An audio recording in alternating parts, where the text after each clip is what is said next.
Today we are going to study about the applications of Gauss law, the third application. That is to find the electric field intensity due to a charged plain sheet of conductor.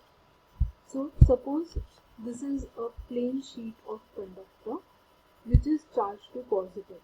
It is a very big plain sheet of conductor and we have given it positive charge.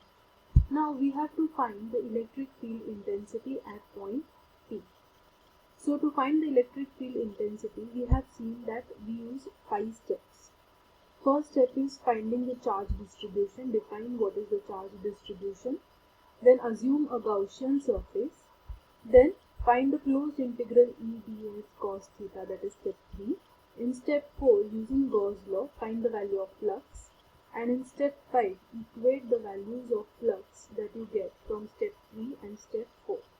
Okay, so let's proceed now. What is the step 1? We have to define a charge distribution. How is the charge distribution here? See, it is along a plane. So it is just the charges are spread on a surface.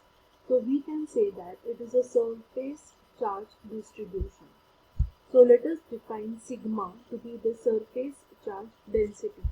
Sigma is the surface charge density.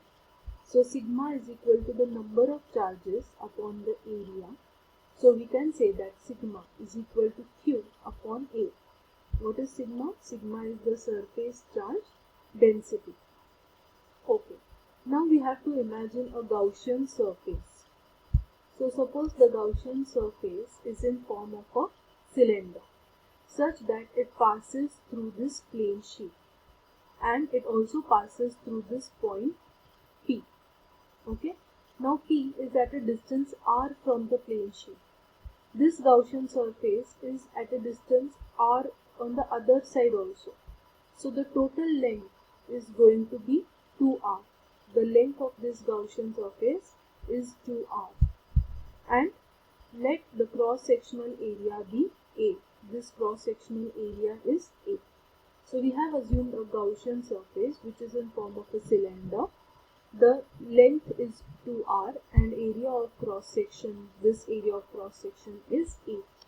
Now we have to find E ds cos theta. What is this Gaussian surface made up of? It is made up of 3 surfaces, 2 plane surfaces. One is over here, one plane surface is here, other is here, and another is this curved surface. A cylinder has 2 plane surfaces and one curved surface. Now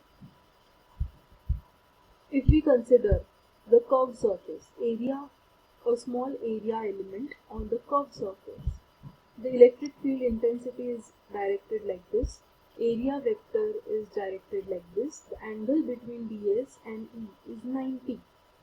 So, the cos 90, if we consider this E ds cos theta, cos 90 is 0. So, the flux through this curved surface is 0. There is no flux linked with this curved surface of this Gaussian cylinder. What about these 2 plane surfaces? See this point P. At this point P, the red line is showing the area vector and green line is showing the electric field intensity at point P. Now what is the angle between them? The angle between them is 0. So cos theta in this equation is going to be 1. Similarly, at this plane surface Q, the angle between ds and E is 0. So cos theta is again going to be 1. So we get E ds cos theta is equal to E ds cos theta at P plus integral E ds cos theta at Q. What is that? EA plus EA. See, E. E is the electric field intensity.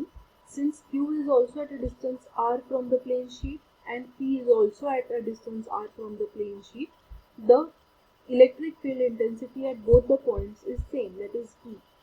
Integral of ds is this area. What is this area? It is the cross-sectional area A. So I can directly write it as A. So EA at P is the flux and EA is the flux through Q also. So the total flux becomes 2 times EA. Now using Gauss law, we get flux is equal to Q upon epsilon naught. This is how we have defined Gauss law. Now equate the step 3 and step 4. What do we get? 2 times EA is equal to Q upon epsilon naught. We want to find E. So we take 2 and A on the other side. So E is equal to Q upon 2A epsilon naught. Now for Q, we can substitute from step 1. Q is equal to sigma into A. So in place of Q, I write sigma into A. This A and A gets cancelled. So I get E is equal to sigma divided by 2A epsilon naught. So E is equal to sigma divided by 2 epsilon naught. This is the equation for electric field intensity at point P, which is at a distance r from the plane sheet of conductor, which is positively charged. Thank you.